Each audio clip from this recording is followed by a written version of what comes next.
In today's episode, we're going to be talking about the difference between the Trump Force One and the Air Force One. And we're going to go into the differences between some of these larger private jets that are operated by businesses compared to the ones that are operated by governments. Because even though on the outside they look like the same aeroplane, on the inside there are a lot of differences, and there are reasons why there are differences. So, welcome to Bizjet TV. If you've never been here before, my name is Fabrizio. I'm an airline transport pilot and also the author of The Quantum Economy and your aviation advisor. If you haven't got a copy of The Quantum Economy, this is all about the economy of the future. You can grab a copy by clicking on the link below. And yes, I just signed a contract for my new book. I'll be revealing the title soon, and just waiting for the editing to happen with my publisher, and then I'll be telling you the title and the release date for that new book. So let's look at the Trump Force One and Air Force One. Now, Donald Trump is running for president. He may already be the president if you're watching this after the election, or he may no longer be the president, however the election goes. But, you know, we're looking here today at the difference between an airplane which flies around a head of state and an aeroplane that flies around a business person, but it's an airliner turned into a private jet, such as the Trump Force One, which is a Boeing 757. They took the 230 seats out and they configured it in a VIP configuration, and this is customized. A lot of these aircraft, these airliners that are turned into private jets, are customized. Very often the interior is worth more than the actual aeroplane.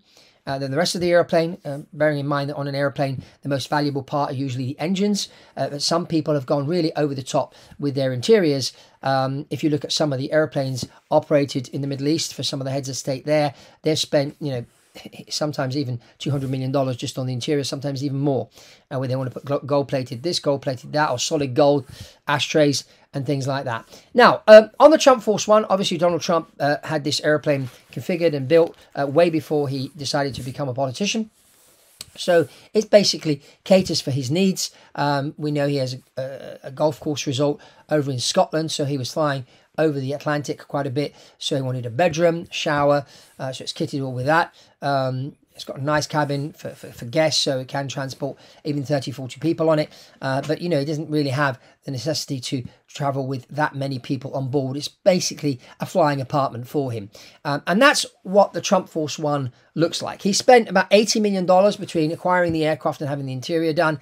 Now, Donald Trump, being Donald Trump, has done a few, add some niceties to his aircraft with the interior, with the type of leather and the other things that he's got inside the airplane for the comfort for him and his family, his business associates. So that's why he spent 80 million. But there are people that I know that spent a lot more. When I sold the 777 a few years ago, the guy spent 60 million for the airplane and about 200 million on the interior. Now, was it necessary to spend 200 million on the interior? No, it wasn't. But this gentleman wanted to do that. It's going to be the crown jewel of his fleet, because he owns a number of aircraft. And so this was like, you know, he had the money, so he decided to do that. Now let's move on to the Air Force One. Now, Air Force One flies around the President of the United States. So it's not just an airplane carrying the President, his family, or, you know, his entourage. It's also got the Secret Service on board, journalists and other people. And sometimes you've got 50, 60 people flying on this airplane. But the airplane also has to have a lot of special features, radar jamming and all other security features, which are very, very expensive. So this aircraft, you know, is worth over $1 billion because of all the security systems that are on board to protect the President of the United States. So that really is the core difference. And of course, Air Force One is a 747, so it's a 4-engine airplane compared to the Trump Force One, which is a 2-engine airplane. So it's going to obviously cost more to operate, but, you know, because of the sophistication of all the technology on board, it is an airplane which is a lot more expensive than the Trump Force One. So those are basically the differences. So if you are buying a private jet, you know, these days you can buy a pre-owned 737 or 757 and, you know, kit it out without going over the top for the interior for even $15 million.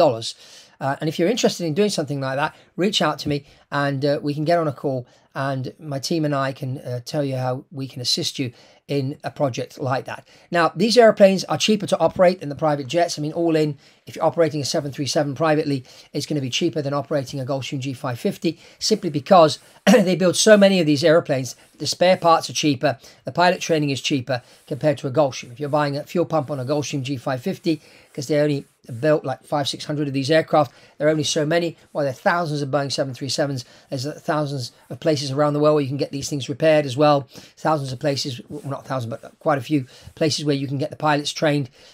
Just to give you an idea on a number there, type rating for a pilot on a 737 is $12,000 US, while on a Gulfstream is about $60,000 to $70,000. And then you've got the recurrent training every year as well. You know, and all those numbers add up. And then you look at the maintenance, spare parts and whatnot. Even though the airplane is bigger and burns more fuel, when you look at the spreadsheets for the two aircraft, a 737 is a lot cheaper to buy and operate than a Gulfstream G550. But it goes slower and it flies lower. The advantage of flying like a global 7500, for example, is that these airplanes are a lot faster. They're about almost 10% faster than the airliners, than the 737 or 757 would be, and they also can fly at 47,000 feet, which is above all the airline traffic and above all the weather. So and they're obviously smaller, so they can get into more airports and it's easier for parking. So these are kind of the pros and cons.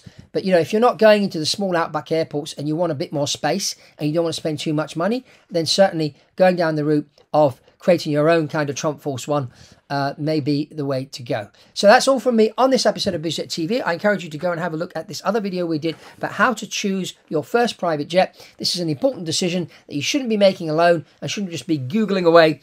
You should also consult with an aviation advisor. But, you know, in this episode, how to choose your first private jet, you'll learn exactly the steps that you need to take in order to buy your first private jet. That's all from Fabrizio here on Bizjet TV. Remember to get yourself a copy of The Quantum Economy by clicking below and subscribe to this channel and share the video. We need to get the word out. We need more people watching Bizjet TV. And that's all from me on this episode, and I'll see you on the next one. Thank you.